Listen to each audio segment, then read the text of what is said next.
You may have heard the quote that success leaves clues. Well, what if you could figure out what the clues were before you had to follow in somebody else's footsteps? So if we could create a success equation, what are the 3 things that would be involved? Our goal is to find out those 3 things today.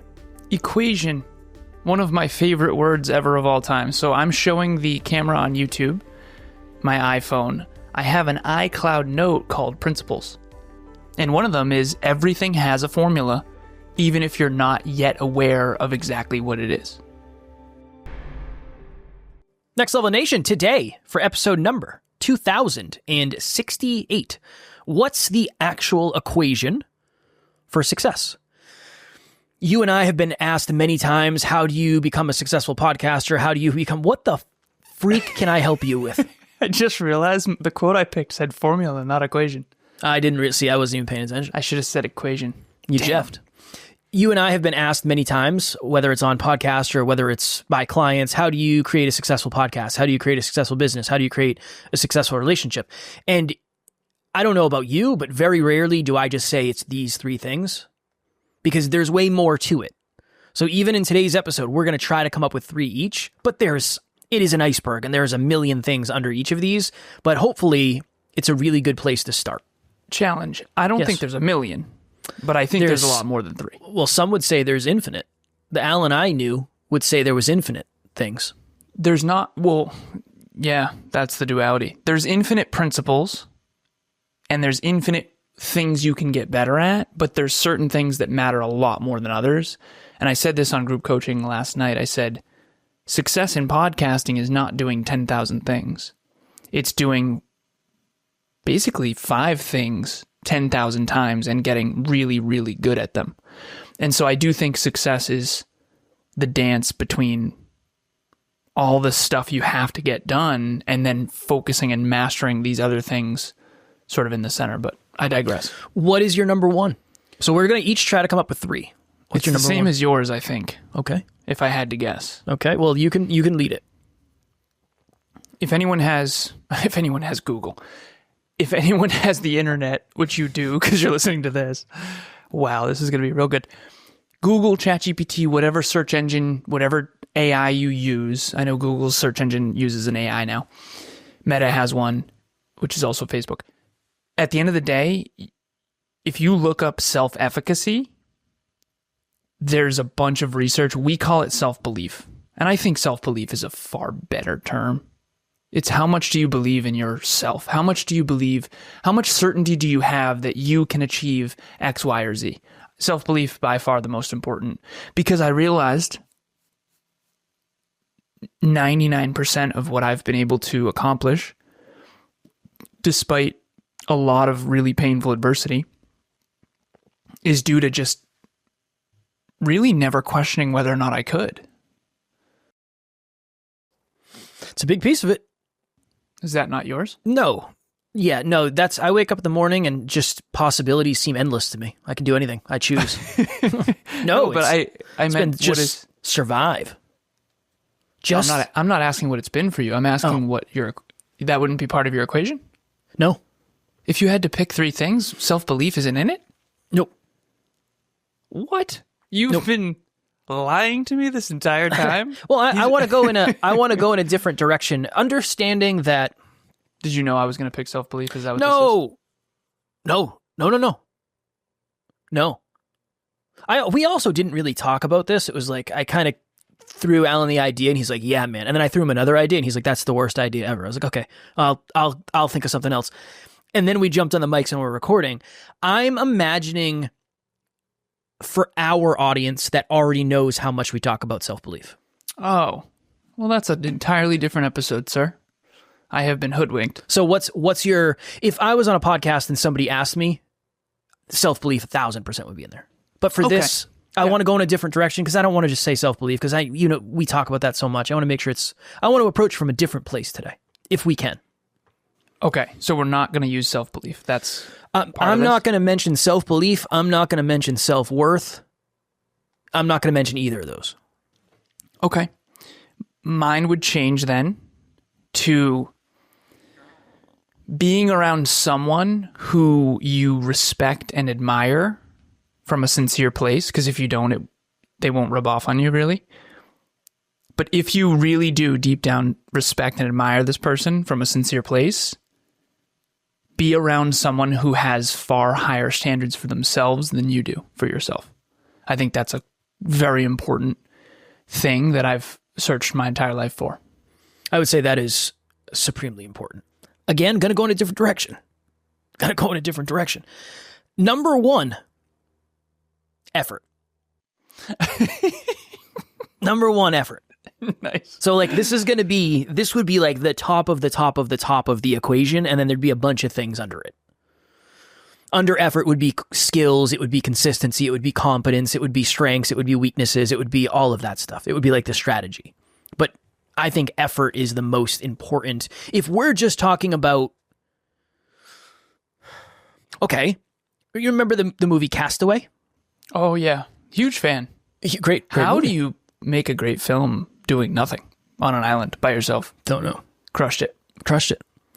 There is no community.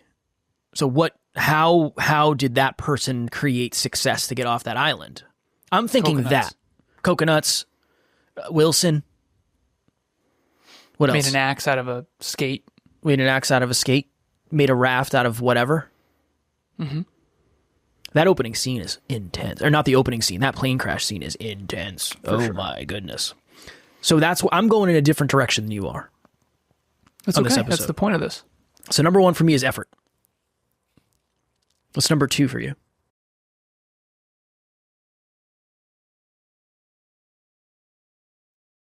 I've been thinking a lot about this lately because I've been trying to figure out what exactly is it that I'm doing differently for my clients than other people or other coaches. And I think, so I was on with a client recently, you know who you are, shout out to you.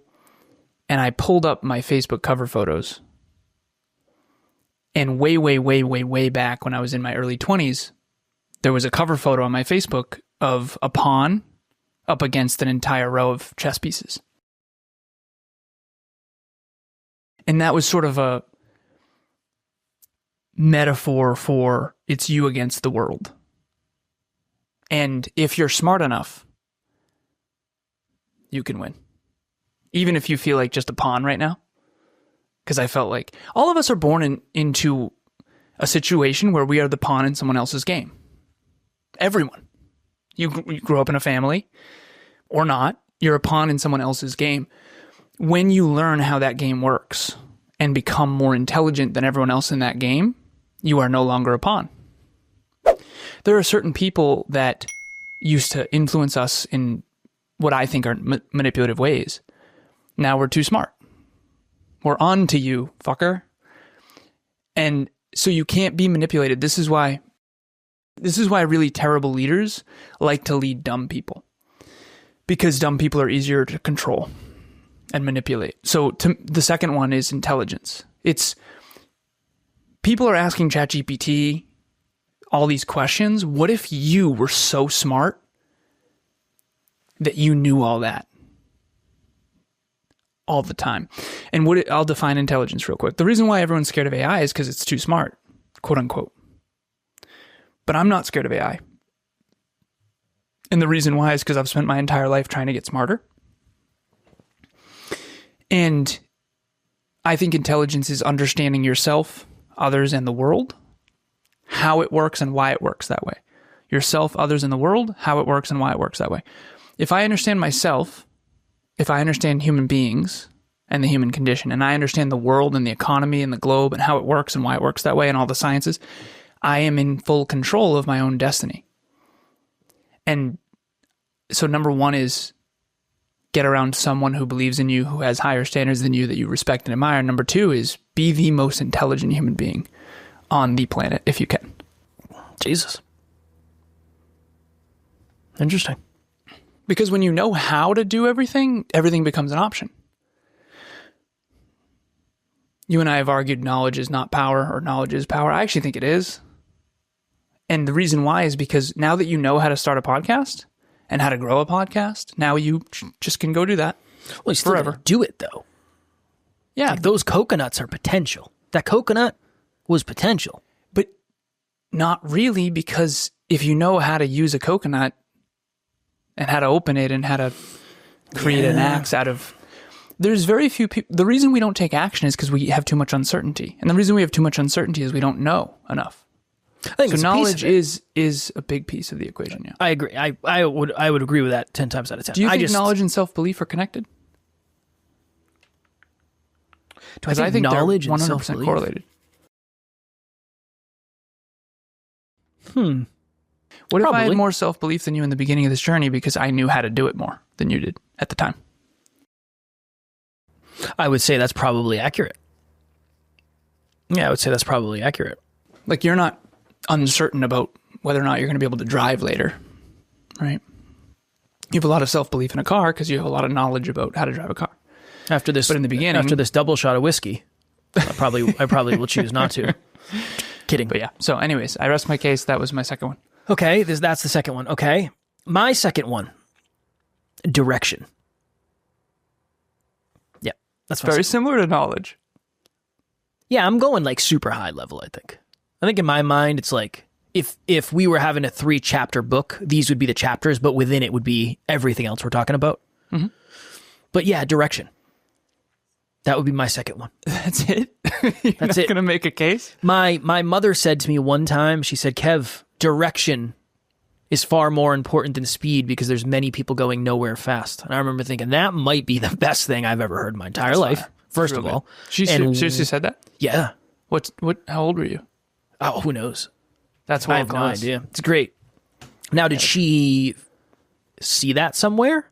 I'm guessing. I don't think it just came to her. I love my mom. Mom, if you're listening, I'm not saying you couldn't have created this, but I don't know where the hell you got it from. But it was fire. Yeah, it's real good. I'm just thinking from the perspective of, if somebody said you could only give me three simple words on what has made the biggest difference, like what is the simplest version of the equation? That's what I'm coming with today. You've changed this frame 6 times on me. I know. Well, that's the thing, is you don't really know where it's going to go until it goes. But I can tell you that my last one is going to be very simple. So far I have mentor. Yep. And intelligence. Yeah. And you have effort. Yeah. And direction. Yeah. Nice. Yeah. What's your third one? Listeners out there, please DM myself or Kevin and let us know who you think has the better equation for success. Also, if you're listening on Spotify, you can literally comment on the episode, so you can do YouTube that too. as well. YouTube as well. Apple, not yet. I'm sure they'll probably get there, maybe eventually, or they'll go out of business. One of the two. They're focused on other stuff, man. They're coming though. You can do video on Apple now. Really? They're coming for it. They're trying to catch up, but nice. We'll see what happens. I feel like Apple has neglected the podcast space for a while. I would agree. Yeah, I would agree. My roommate in college was the head of the... Yeah, I'm not saying his name, so we're good. My roommate in college, one of my roommates in college, is the head of the iTunes team that did the analytics for... It's wild. Yeah. I remember I picked his brain for like 3 hours to figure out how this all works and why it works that way and all that stuff. Anyways, okay, so number 1, mentor. Number 2, intelligence. For you, it's effort and direction. Yeah. I always say trajectory matters more than current results. I love that. Although socially, no one cares at all about your direction. Direction is an easier word than trajectory, so I like direction. How dare you? I'd resonate with that more. You know? Mm-hmm. Trajectory, it's like, don't flip your nose up to me when you're talking to me, you know? Tell me with a word that I get. Direction. Talk to me like you're talking to me, you know? Talk to me like you're talking to me? Yeah. I'm in a weird mood today. I told Alan I'm cracking. This is great. I'm cracking under the pressure of this like a walnut. But great. not a bad way. It's all good. My third one, so that we don't waste any more of anyone's time. Next Level Nation, what is happening? If you've thought to yourself, I want to try coaching, but you don't really know where to start, group coaching would be a wonderful place for you. That's really why we created it in the first place. We start a new round every 90 days. So if you're hearing this, go to the website, nextleveluniverse.com, and we have the landing page where you can actually hold your spot right now. Even if there's a group going on right now, you can still lock your spot for the next one. The biggest thing that we've seen is as we get closer and closer to the date, unfortunately, some people end up missing. The group fills up and they can't do it, and then they end up regretting that. So please head over to the website. The link will be in the show notes, and we would love to see you there. Okay. I'm on the fence about a couple words now that you got me on the word train here. Yeah. I gotta say it's momentum. It's momentum. I feel very... Maybe it's improvement. Oh. Nope. Can't all that. Can't it. Can't it all. Okay? First word, mentor. Second word, intelligence. Third word is focus. Focus. I do believe, and this is why I love metrics and habits, because if I can get you to track the right metrics, I can get you to focus on the right things. And where focus goes, that's where your momentum goes. I had a client say, hey, I want to come to the Relationship Talks event on Thursday. I really don't want to miss it. Do you think that I should reschedule this other thing? And the other thing is her one thing. And we've all heard the quote of the main thing is to keep the main thing the main thing. And I said, abso-fucking-lutely not. Do not ever, ever, ever cancel a therapy session. This is a clinician. Never, ever, ever cancel your one thing. That's the dumbest thing ever. I'm grateful you want to come to the RT event. I think it's going to be really valuable for you. If they reschedule on you, definitely come. But do not ever cancel a therapy session. That's your one thing. You're going to be a world-class clinician. And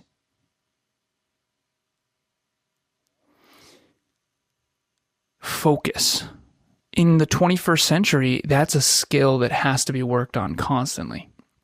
I've been on social media a lot lately. I've been doing a lot of different stuff, and it's very difficult to not get lost in the sauce. There's too much going on, and it's very hard to stay focused. And I think that's,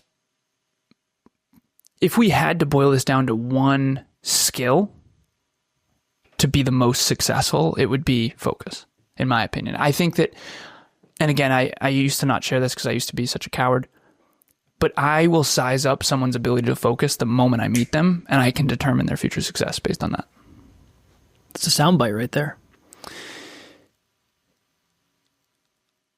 Last piece, and I'll kick it to you. Sure. In the gym, I have something that I refer to as controlled rage. And it's the amount of focus that I have in a short amount of time, because we only have 45 minutes and it's in the morning. We got to get to our first session. Emilia and I in the gym. I can tell who's committed and who's not. I can tell who's going to be in shape and who's not. You can tell, you can see. There's a TV on and I always turn it off. People don't like that. They're not thrilled about that. Understandable. Some people turn it back on. Like, are we here to lift or are we here to watch TV? Now, at the end of the day, everyone does what they want to do. Not everyone has to have my standards. I understand that. I'm holding the duality here. It's not my gym. Like, put it back on if you want. But if you want to talk just about the science of achievement and success, I can tell who will be successful based on their level of focus. Okay, makes sense. I dig that. Okay. I had a third one, but I might change it. Can you tell us both? The third one was going to be time. So high level, effort, time, direction. Effort, time, direction. Like that is what I think success probably is. At its simplest form, right? Very blanket statement, not digging underneath. But I think it might be, because time isn't enough if you're not, time is not enough if you're not constructing. It's like, cool, time is going to pass no matter what. Probably longevity. I would say staying power, but that's two words. Probably longevity. I think that we would only have been 3-year version success if we only made it 3 years in. And there's something to that. If you have ever quit something before you achieve the result that you desired, how do you know whether or not you could have actually achieved the result you desire? You don't know. Because maybe you just didn't do it for long enough. That. If you had lost your bodybuilding show, would you have done another one? No, probably not. I think that was the only one I was going to do no matter what. I probably could have, if I won the whole thing and they said, come back and you can get your pro card, I don't know if I would have done it. I don't know. It wasn't, I don't know. I did it to do it and then see what happens. And then it just wasn't a good experience. The leaner I get though, the more I want to do another one. Yeah. Will I ever? I don't know. I don't think I could. I think it would be so detrimental to everything. But the leaner I get... It would definitely be detrimental to everything. But I could do it in a different way. You'd lose focus. I would definitely lose focus. So probably longevity. Nice. I think that's so effort... You've changed so much over the years, man. Direction and longevity. What do you think I would have said 8 years ago? God. Video games. Success. No. There would have been a lot 8 years ago. There would have been a lot more ego for sure. I don't know if I would have had an answer. I probably would have said, I don't even know. Honestly, it might be the same exact things. It might be effort, time, and direction. I just wouldn't understand why. I would have just said them. But effort, if you remove any of these, you're most likely not going to be successful. If you remove effort, it doesn't matter how many connections you have. Good luck. Good luck. You're competing against people who have connections and are working. We probably would have called it work ethic. Probably. Or grit. I think probably work ethic because I didn't know anything. I knew how to practice grit, but I couldn't define it. Mm-hmm. Without time, it doesn't matter. You might be way better than me at everything. I don't think you would have said time back then. I feel like you thought things were going to pop off. That's fair. Yeah, that's fair. That's what I meant by you've changed so much, is the longevity thing never used to land for you. Because I'd always say eventually. It was like my favorite word in the beginning. Eventually. Oh, don't worry about it, Kev. Eventually. Well, don't worry about it. Eventually. It's easy to have that perspective when you're on the other side of 8 years of something. I mean, I had never done anything other than fitness for that long. Yeah. Well, dude, I should have used that. I should have said, Kev, you eat pizza and fuck off with your diet and you're still jacked. Why do you think that is? And you would have probably said genetics. But I probably would have. The truth but even is, when I fuck off, I'm not really fucking off. You've been working out since you were 16 consistently. I mean, you've had longevity in this. It's not the same game later on. That is such a hard thing. I just started Business Growth University, and I'm trying really hard to talk to the people who I know are listening, which are my clients. But I also want to talk to people who are brand new in business. And I'm finding that really difficult. Understandable. They're two different people. They're two completely different people. Understandable. So I had the same thing with podcast growth. It was like, do I want to talk about starting and launching podcasts, or do I want to talk about growing and scaling podcasts? Those are different. How have you done that? I did an episode. Are you still talking to new podcasters, or are you talking to seasoned podcasters? I feel like I'm talking to seasoned podcasters, and I had a conversation with myself on the microphone saying, I want to be the guy who talks about podcasting and talks about podcasting success and all of that, but always adds in personal development. Like, there's always going to be an undertone of personal development in everything I do because that's such a big piece of who I am. And it scares me to do that in that way, but I don't know if I want to do it any other way. I don't know. Will I lose people because of that? Yeah, probably. But I mean, this is who I am at the end of the day. I'm the one who has to record the freaking episodes, so I got to make sure I'm aligned with who I am. And it's also how you did it. That's fair. If you and I took personal development out of this equation, we wouldn't be where we are or who we are. No way. Yeah, I do think you can be very externally successful without personal development. But I don't think you can be internally fulfilled without it. And I don't think you can be holistically successful in terms of health, wealth, and love without it. I think in one narrow area, you can be world-class without personal development. But if you want to be holistically well, healthy, wealthy, and in love, you have to grow yourself. You have to work on yourself. And I've been saying this a lot lately. This is on my principles list as well, is work harder on yourself than you do anything else. And I've been wondering on BGU too, everything's going to have a personal development undertone, but I'm trying to figure out, am I talking to new business owners? Or am I talking to people who already own a business? So I got to figure all that out. But ultimately, for anyone out there watching or listening on NLU, Next Level University, success and personal development is what this podcast is about. If you take away imagine a person. They're not allowed to have a mentor. Can't get mentors. No coaches, no mentors, no role models. You are not allowed to learn. You're not allowed to read books. You're not allowed to listen to podcasts. You're not allowed to become more intelligent. You're not allowed to learn from ChatGPT or Google. And you're not allowed to focus. You can't focus. Yeah, you never develop the skill of focus. Okay. You never develop the skill of focus. There's no way that person can be successful at anything. These are fundamentals. If they had 2 out of 3, would there be, do you think 2 out of 3? Yeah, I think you can be a certain level of successful with 2 out of 3, but you can't be top 1% in anything. Because and this is the thing that I've been saying a lot lately. I know we got to jump. The science of success doesn't give a shit about how you feel about this. If I'm willing to focus, get smarter every single day, and get mentors to help me accelerate the momentum, you're never going to win in a competitive world. And to Kevin's point, imagine someone who, I've completely forgotten them. No effort. They don't put in any effort. Yep. They have no direction.